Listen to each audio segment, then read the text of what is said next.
This is Stacy Fredenburg. This is my first presentation, and today is March 9th. Federal Financial Group does not provide legal or tax advice. That's not what we do. As an insurance agent, I'm not an attorney and I don't practice law. Any discussion of tax benefits is based on your understanding of current tax regulations, which are subject to change, as we all know. You should seek the opinion of a qualified tax and legal advisor before making any decisions, okay? I certainly appreciate the opportunity to get together, and I don't know if there's something or not that we have that can help you, but we'll go through these areas that we work in, areas such as cash flow, decreasing debt, reducing taxes. We also specialize in life insurance and annuities, and how they can possibly shave years off your potential retirement date. After that, if there's an interest on your part, I'll gather some information and we'll get back together at another point in the near future and go through some specifics. There's nothing to buy today, so just sit back and relax. All right? And let me show you a little bit about our company. We are called Affordus Financial, and we are based. We're through the Federal Financial Group. The Federal Financial Group is a national company representing several insurance companies and other financial institutions with billions of dollars in assets, some of which have been in business for over 100 years. So that's a good track record. What we do is teach people about money, how it works, and how to make it better for you. Specifically, our goal is one thing: to help people become financially independent. And what that means is that the interest you're earning on your money, you've got put away, replaces what you normally would earn from a business or a salary, okay? And at that point, you don't have to work anymore. You may choose to, but you don't have to. Financial independence, that's financial independence. Wouldn't you like to know how to get there the soonest? And that's where I'm headed, okay, for you. What I want to do today is touch on some issues and challenges that face us and then talk about the solutions. First off, look at the last 10 years. Incomes have risen, but living expenses keep going up and up. For many Americans, there's no real way that incomes have kept up with housing or a lot of other things, cost of food, just everyday living. And so what happens is people tend to go into debt. Lack of security steps in, poor savings habits ensue, and that creates some real problems. Now, here's my point. Out of 100 people turning 65 today, only 4 are financially secure. 4. And with incomes of $35,000 or more, only 4. The other 96 are not financially secure. Now, what's their situation? Well, many rely on family, many rely on charity, and this is perhaps the majority of them. They are still working. For example, look at the seniors working at Walmart. Look at Mom. She wants to work, and I know in this case it's a good thing for her. But I know she'd like to travel. I know she'd like to not have to work. That's the deal. So my mother is a perfect example. The President's Council on Bioethics, Taking Care, Ethical Caregiving in Our Aging Society, and the U.S. Department of Health and Human Services. Well, I'm not reading this. Okay. Now here are the solutions. What we have to do is work in key areas involving 7 steps to help build your financial future. We weave these steps together to help people increase cash flow, get out of debt, reduce taxes, and retire as soon as possible if desired.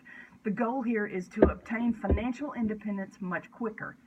So what I'm going to do is rip through these real quick. Stop me if you have a question. But keep in mind the specific areas that you have the biggest need in or the biggest priority, and then we can develop a strategy later on, okay? Step one is inspect what you expect. In order to have more money later on in your future and, with your future goals and dreams, you need to know where you're spending your money now. Part of understanding how money works is how to make it work better for you and knowing where your money goes. All right? We'll introduce you to a tool where you can track your earnings and expenditures so that you know you can inspect what you expect. Do you want to get earnings? And in a month or 2 months or 3 months, you want to see some earnings, okay? The goal here is to free up extra money you didn't know you had, all right? This extra cash could be used to pay off debt, to apply towards future dreams, or possibly shave years off your retirement date, all right? Step two is increasing your cash flow. Now, Shara, how would you define cash flow? Okay, what comes in goes out. Hopefully not all of it goes out. Okay, great. That's a good definition of cash flow. Let's also define cash flow as this. Monthly cash flow is what's left over at the end of the month after all the money comes in and expenses and bills go out. We work with firms that specialize in improving your cash flow and reducing cost of servicing your debts. For example, let me ask you another question. At the end of the year, do you get a tax refund or do you end up owing taxes? Okay? That's interesting that you say that, because a recent client of ours said that she usually got about 2,500 to 3,000 back each year. And we said, so what you're telling me is that you're paying the government to keep your money for a little over a year and then allowing them to give it back to you with no interest, 0% interest. And this guy said, yeah, but that doesn't make a whole lot of sense. And you know what? It doesn't. There are ways that you can take that money as it's being earned and put it back into your budget to earn more money for you instead of the government earning money on it or using it. And okay, step three. What we want to do here is help people eliminate debt. We use two plans that help people eliminate debt. Plan A is the debt eliminator. And here's an actual client.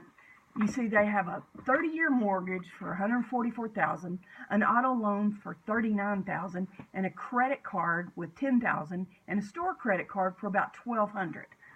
If they paid everything according to their current plan, they will be out of debt in 26.8 years. By following the debt eliminator plan, they will be out of debt in 13.1 years. Half the time. They have the same debt, they make the same total monthly payment, and there's no refinancing involved, but they are debt-free in 13.1 years, including their mortgage. If they continue to make the same payments, but now pay it to themselves instead of just being out of debt in 26.8 years, then they'll be out of debt and possibly have up to $500,000 in savings for retirement. Now, in a few minutes, if you'd like, I'll be happy to gather some information, and when we get back together, we'll bring you your own personalized debt eliminator, all right? Plan specifically designed for you. Now, Shara, if we can help you get out of debt years earlier than you otherwise would have, without changing your monthly total payments, would that interest you? You're not going to be paying any more than you are on everything you've got, okay? Remind the client that, okay. Plan B, if necessary, involves your mortgage. Do you have a mortgage? Okay. How much do you owe? Do you know how much is left on the whole thing? You know what your home is worth right now? And what's the interest rate you're paying? Okay. You know what your monthly payment is? Okay. Does that include taxes and insurance? Okay. And do you know what your FICO score is? Okay. All right. Plan B. Here's a debt structure of a typical family. First mortgage, second mortgage, car loans, credit cards, totaling $206,000. Okay. How long might it take this family to become debt-free? What they choose to do here was a debt consolidation loan. This allowed them to free up some additional cash to build up their emergency fund, pay down debt sooner, and in their situation, it allowed them to increase their tax deductions on their interest that they are paying. You can see that their new monthly payment is $1,192.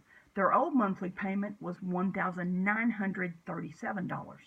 Okay, that's a monthly savings of over $745, or annual savings of $8,940. Okay, the question for them was, do we do a 15-year or a 30-year mortgage? Okay, let's look at time and value of money. If they did a 15-year mortgage, their payment is $1,716 a month for 15 years. Then, once out of debt, putting the same $1,716 away each month into savings, they could possibly have $593 and $593,800, $593,801. Get that straight here.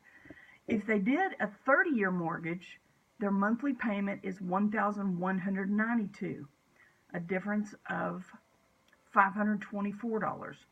If they put that into savings, in 30 years, they could possibly have $780,948. That's a difference of $187,000. Okay? Big difference. And that's assuming an 8% interest on growth. Okay? Basically, in 3 steps, we help people get the tools they can to manage their debt, eliminate it sooner, and not have their debts manage them. Okay? All right. Step 4 is a biggie. Okay, creating an emergency fund.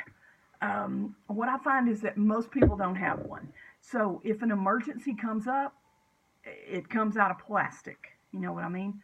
That $1,800 new transmission for the car, 3 to 4 years later, becomes a $3,000 to $4,000 transaction. All right. See, that's what's hurting people. A sound emergency fund has 4 factors. It's got to be safe. It's got to be liquid. Get a rate of return better than a checking account, and it's got to be separate and systematic. Now, here's the point. Have you ever tried to build an emergency fund in a checking account? Never mind. It never happens. It's free game. It'll get spent. Here's the point. It's out of sight and out of mind. Okay? So what we encourage is a separate account, such as a money market account, where you can have it drafted, say $50 a month to your checking account, where you can have it drafted and right into your money market on the same day, every day of the month. So it's out of sight, out of mind, growing at a better rate of return. And when stuff happens, you've got money. You've got access to that money. Okay? It not only keeps your credit card balances at zero, it helps you prevent you from dipping into your retirement savings as well, avoiding a 10% tax penalty. Okay? It's real simple, it's powerful, and it works. Step 5 is utilizing life insurance to provide proper protection against loss of life, which leads to loss of income. All right? You know, it's pretty devastating when mom and dad have 3 kids, and when dad is suddenly gone, something happens. It's devastating. And once dad is gone, so is his income. Have you seen that happen before? Oh man, yes you have. So part of a good financial plan is proper insurance to replace income. It also sets up an immediate estate. Okay, here we do things a little bit differently. We look at a person's financial needs and bring back options that'll save them money while increasing their cash flow, helping them get set up with a proper amount of life insurance. Okay, and step 6. Step 6 is the biggest one. And if you'll listen to me, it can change the quality of your life. This is the big one everybody likes the best. Step 6 is building a long-term income or long-term savings. Now, there's two elements